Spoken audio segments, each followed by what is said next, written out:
morning. Happy Tuesday. Welcome to Connection, coming to you from Spirit and Truth Sanctuary. Let's get right into it this morning with our morning blessing. Spirit of Truth, we give thanks today for our connection in this time of togetherness, for our sameness as well as our contrast, and for the light we reflect to one another and see in one another. We give thanks for the holy that holds us and for the humanity that always brings us back to the holy. We ask that our happiness, our peace, our joy now be woven into the fabric of the world around us, and that it serve as nourishment to feed the heart of the collective. In the name and nature of the Christ, amen, and so it is. All right, our quotes. The first one does not have an author attribution, but it is wonderful nonetheless. Judge nothing, you will be happy. Forgive everything, you will be happier. Love everyone, you will be happiest. Okay, this next one is by Fiona Hutton. The moment we refuse to hurt others because of our own pain is when we evolve as souls. Next, this one's by a young man named Aubrey Marcus that I have started listening to on YouTube, who is just amazing. He says, the ego sees value in that which is scarce: money, physical beauty, fame. The soul sees value in that which is abundant: presence, experience, love. All right, next, this is from Danielle Laporte, who is the woman who wrote parts of the morning blessing that we now use. She says, shift your focus from who caused your pain to the theme of the pain. In other words, your focus should be on why it's there, what it's trying to say to you, what it's trying to tell you, what it's trying to teach you, not necessarily who it is you think caused it. All right, next, what is poison? Anything beyond what we need. It can be power, laziness, food, ego, ambition, vanity, fear, anger, or whatever. Any more of any of these than is needed in the moment becomes poison. And lastly, by Eckhart Tolle, anything you accept fully will take you into peace. This is the miracle of surrender. All right, last week we talked about the best way to help anyone else or to make a contribution to the world around you is to begin working on yourself, specifically praying the prayer, make me new. And I think I briefly mentioned last week that today I wanted to talk about the difference between fighting against something and standing up to something. And I did a little work on it. I took some notes, but then I just wasn't feeling it. And I felt like I wasn't quite done with this topic that we talked about last week. So this is going to be more of a continuation of last week, how working on ourselves or doing what we can within our personal sphere of influence actually is the best way for us to change the world. Speaking of making ourselves new, I want to begin by reading a piece by a woman named Alana Fairchild, and it's called Your Inner Work Matters, Why Your Healing is Globally Relevant. And excuse me. This talk she gave was inspired, of course, by recent world events and what's going on between Russia and Ukraine, but it could refer to any global event. The principle she's talking about is a universal one. So I'll read from her talk now and interject some of my thoughts as we go along. She says, I just want to take a few moments to talk about what happens when terrible events unfold in the collective on a global scale. It's easy to look at it and think, what's wrong with humanity? But we need to remember that what we are seeing is just a mass projection of humanity's collective unresolved wounds and trauma.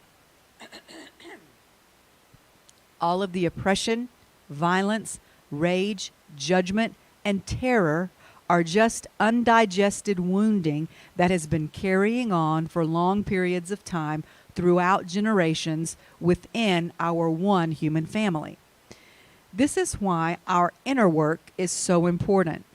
Some do not make this connection and think that the inner has nothing to do with the outer. But mystery traditions over thousands of years and across multiple cultures tell us otherwise. Whether it's the Hermetic tradition that says, as above, so below, or the Buddhist notion that dualistic separation between inner and outer is a mass delusion and an inaccurate reflection of reality. The deeper truth is that we are all connected, and that what each of us does and thinks ultimately affects the whole. So when we see a big clump of negative energy that's playing out in the human experience in certain parts of the world, there are many things that we as individuals can do to respond to this. But fighting fire with fire or finding someone to blame is a very limited and immature response that only inflames things further. When we respond in this way, we burn the house down rather than heal it. Rather than feeling helpless or terrified, you can remember the fact that we're all connected. You can remember that you are a part of this human family, and even though this event is happening on the other side of the world from you, you can feel the disturbance in the collective energy, and you can do something to affect it. So let's go back to this clump of negative energy that gets dumped on a certain nation or political group or racial or ethnic group. No matter who it is that appears to be targeted, the underlying quality of the energy will usually be something you can relate to in your own individual life and on your own human journey, just on a smaller scale. Because these qualities or struggles and issues are common to all of humanity, all right? So she's saying everything that's out there that we're seeing, like I was talking about last week, is what we call the macrocosm. But we can also find those same issues that are being fought out or played out in our own individual lives in the microcosm. She says it might be hatred or judgment or unresolved anger or fear. It might be the need to be right or to find someone else to blame in order to alleviate the tension you feel in your life about certain things not unfolding the way you want them to. Begin to look at what's happening in the world and say, where is that same thing happening in my life? How can I become more conscious in that area? Where can I begin to pull that projection back? How can I take responsibility for this in my own experience? Again, how and where can I say, make me new? And then she continues, this is not about giving permission for other people to behave badly or denying the troubles we see unfolding as a result of people's pain. It's just asking, how can I start to remove some of the psychic, emotional, and spiritual inflammation here? How can I contribute positively by no longer fueling that particular fire in my own life? Where can I find more consciousness and through that consciousness, more peace and self-awareness? How can I stop creating and perpetuating the patterns that at a deeper level are actually adding to this issue in the collective consciousness and setting up a negative domino effect? Imagine it as a huge knot, and admittedly, sometimes it seems so big you feel overwhelmed and helpless. You might ask, how can I, as one human, make any difference in this situation? It begins by being more responsible for the energy you're putting out every day in your immediate surroundings. Okay, time out. Anybody remember what I said this past Sunday? I said, let's start being a little more responsible for the emotional trash we sometimes leave behind us for others to have to deal with. Let's start paying a little more attention to our personal contribution to the space we all share and have to coexist in.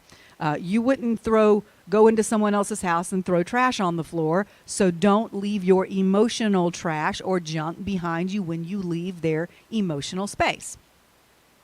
Okay, she ends up with, if you pull out your thread from the knot and I pull out mine and someone else on the other side of the world pulls out theirs, soon the density of the knot will get looser and looser and the knot itself becomes smaller and smaller.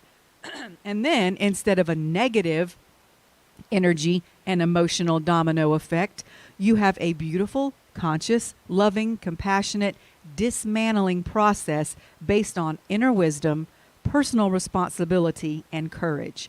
This is ours to clean up, and we can do it. Each of us must do our part. Okay, so thank you, Miss Alana. That is exactly what we were talking about last week. The whole world is made up of me's. So each of us praying the prayer, make me new, will eventually get us a new world. When we think of creating a new world, we also necessarily think of healing the old one, which includes the people in it. Okay, so for instance, we're not just going to go to sleep one night and all the old systems overnight are going to crash and then we wake up entirely new in the morning. That's not how it happens. There has to be some healing that takes place on the individual level as well as the macro level.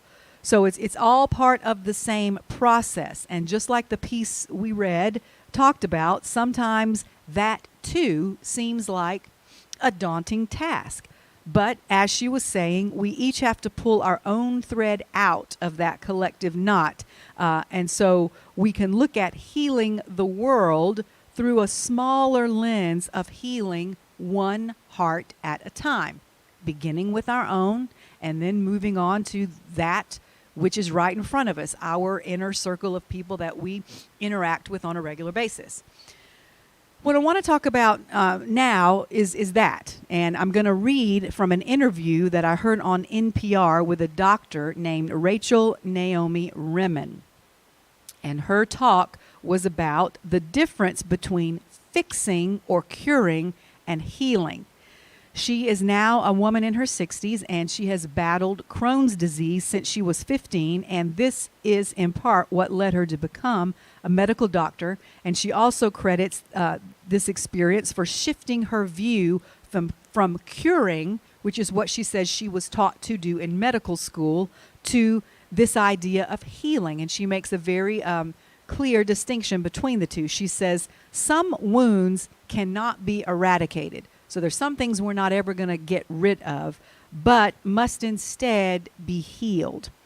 And when I heard her say that, something just clicked in me, and I realized that I've really never made the distinction between those two words or concepts. But it's true, they are two different things.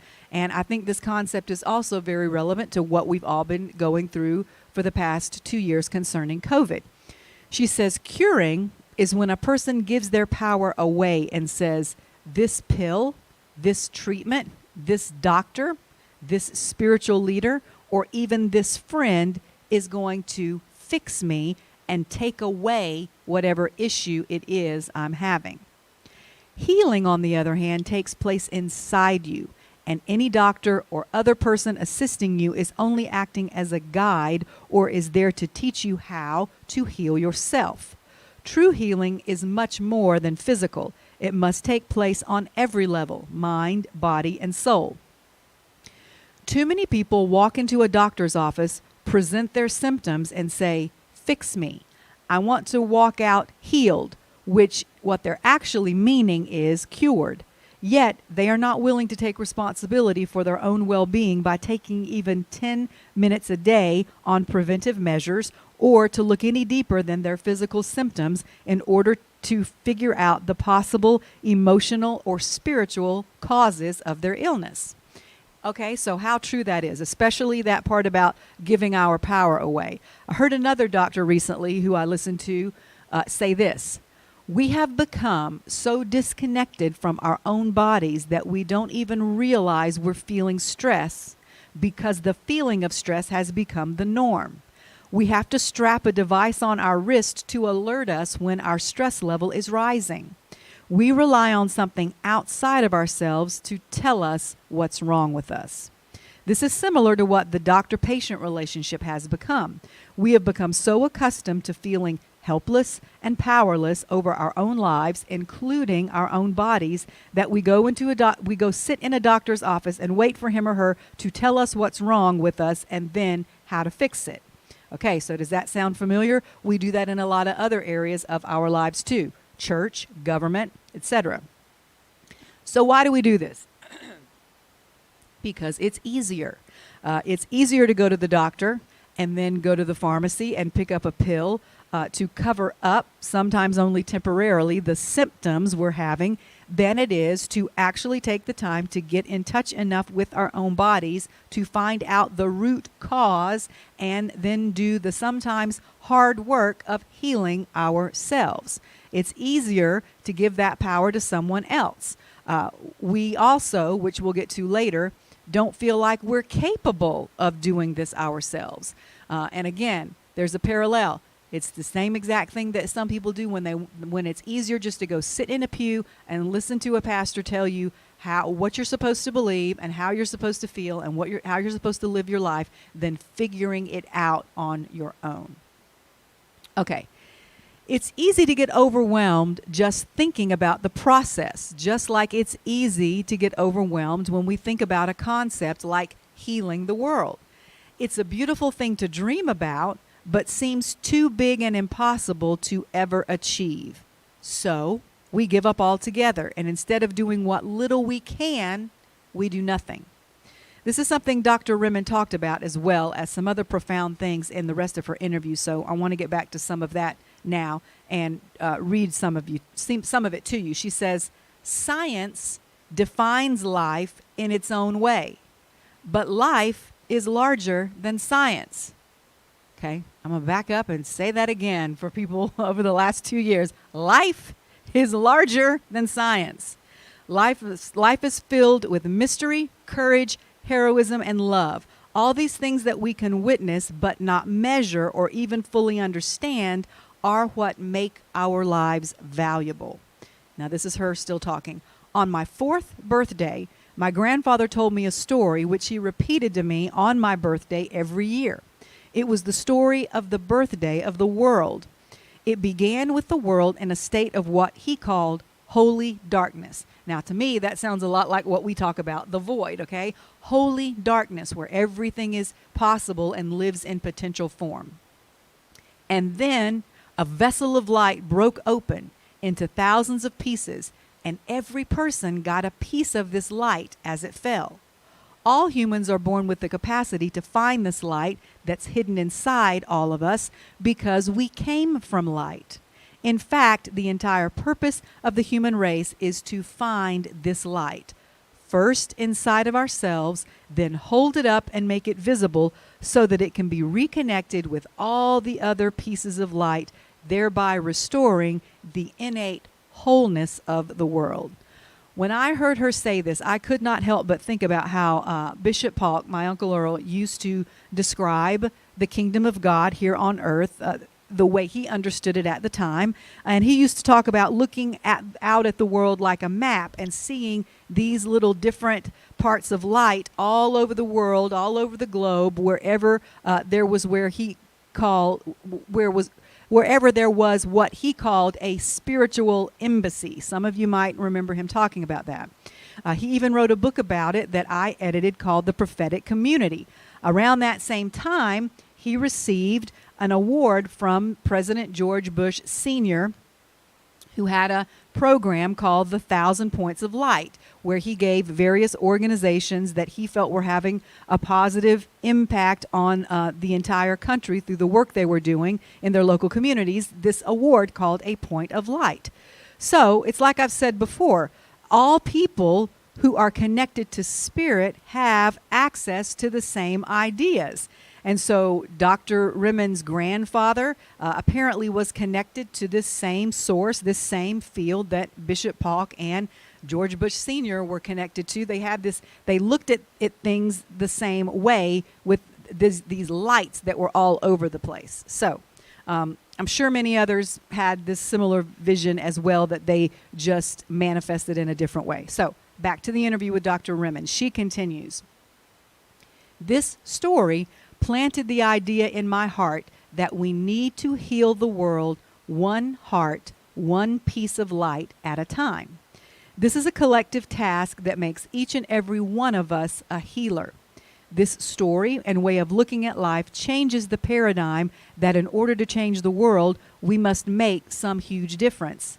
Instead, it shows us that we must only make a difference by changing or influencing that part of the world that touches us.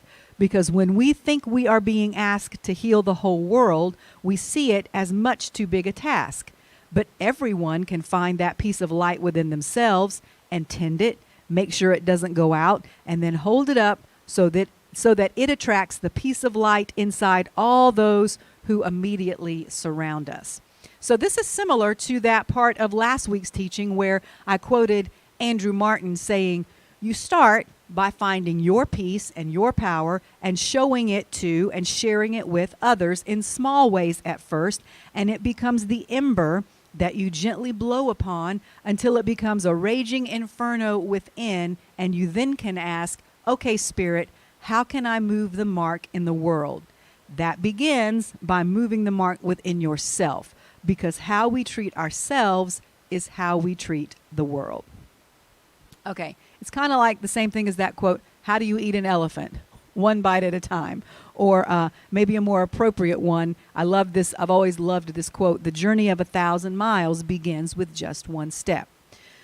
Of course, we have compassion for everyone, but when those overwhelming thoughts of, well, I can't help everyone, so because I'm just one person, when those kind of thoughts creep in, instead of just putting it out of your mind totally, which is the easiest thing to do, or distracting yourself by thinking of happier things, or instead of getting bogged down by spreading yourself too thin and trying to do too much, which we've talked about before is very ineffective. As I've said several times recently, you can adopt the attitude that I have, which is, I will help those you put directly in my path to the best of my ability, and I will not worry about the rest. Okay. So back to Dr. Rimmon for the final portion of her interview, which I will just read word for word because she words it beautifully. When we think about the prospect of healing the whole world, we immediately feel that we're not enough somehow, that in order to truly make a difference, we need to be more, either wealthier or more educated or just different. But according to my grandfather's story, we're all exactly what's needed. So allow yourself to wonder about that a little. What if I'm exactly what is needed at this moment in this situation? What then? How would I live if I knew I was exactly what was needed to heal the world by healing my world? These are the kinds of questions we should all be asking ourselves. Still, some people will say, how can I heal the world or make any difference when I am still so wounded myself? But it is the very fact that we have wounds that allows us to be able to make that difference. We must believe that we are the right people just as we are. For example, our own suffering allows us to understand the suffering of others and to respond with compassion. Our loneliness allows us to recognize the loneliness in others and to connect with them. Our being lost in the dark at times causes us to be able to find someone else in their darkness and sit with them there until they eventually find what they need in order to move forward. The fact is that life is full of losses and disappointments, and the art of living is to make them something that can nourish others. To make of them something that can nourish others. Sometimes an event that at the moment appears to be a catastrophe, over time becomes a strong foundation from which to live a good life. And it is possible to live a good life even though it isn't an easy one. I spent many years as a medical doctor working with cancer patients, and one of the great joys of working with people on the edge of life is that the view from that place, the edge, is so much clearer than the view that most of the rest of us have. At that point, what seems to be important is much more simple and accessible, which is who you've touched on your way through life and who's touched you. What you're leaving behind you in the hearts and minds of other people is far more important than whatever wealth you may have acquired. And this sounds so reasonable and true, But the reason we often don't come face to face with this truth until we're at the edge of life is because we get distracted. We get distracted by the stories other people tell us about ourselves that make us feel like we're not enough, that we would be happier if we had more material goods, that having more money will keep us more safe and secure. But none of these stories are true. What is true is that we have each other. Deep down, we all believe and know this, yet we don't live there in that truth most of the time. And the beautiful thing I learned from my cancer patients is that it's the sick people in our culture, those with difficult illnesses, who are often our best teachers and repositories of truth. After some years, I began to see how I had been healed by these people who I was supposed to be healing or helping to heal. I had moved from being a person focused on curing or fixing to a person who understands that we are all really healers of each other. People have been healing each other since the beginning of time, and the power doctors have to cure any disease is only a small part of the way in which they can help to heal a person. For the most part, people who go into medicine as a profession are extraordinary, but at present they're not taught in medical school that who they are is as important as what they know in terms of being able to make a difference in their patients' lives. A healing relationship is a different relationship from a curing relationship, and one of my goals has been to remind other doctors of the importance of their human connection to their patients. I see the medical profession as a spiritual path characterized by compassion, harmlessness, service, reverence for life, courage, and love, which are the basic components of the Hippocratic Oath. And these components are not scientific qualities, but human qualities, and also are very spiritually profound. There's no question that we live better because of science, but living well takes more than that. It seems at some point the scientific element of medicine overshadowed the spiritual element of it. The scientific breakthroughs just in my lifetime have been miraculous, and when we discovered them, we thought we could cure everything. But it turns out that we can only cure a small amount of human suffering. The rest of it needs to be healed. That's different. All right, I don't know about you, but that interview inspired me in so many ways.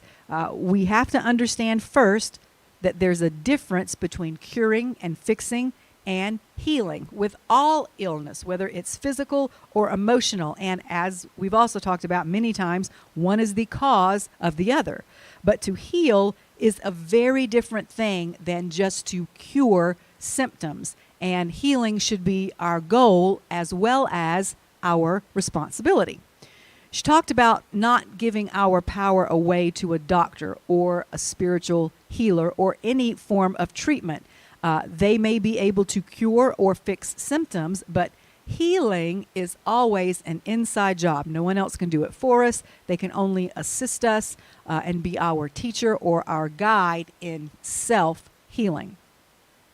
And we also learned from her how not to let the idea of thinking we're not good enough or capable enough stop us from believing we can heal ourselves or from helping others. And the way we help others, the way we heal the world, is by first finding our own light and then helping those in our immediate vicinity as well, to find theirs as well. We don't necessarily have to give a bunch of money or run around being a part of a lot of charities, etc., doing a lot of different things for different people.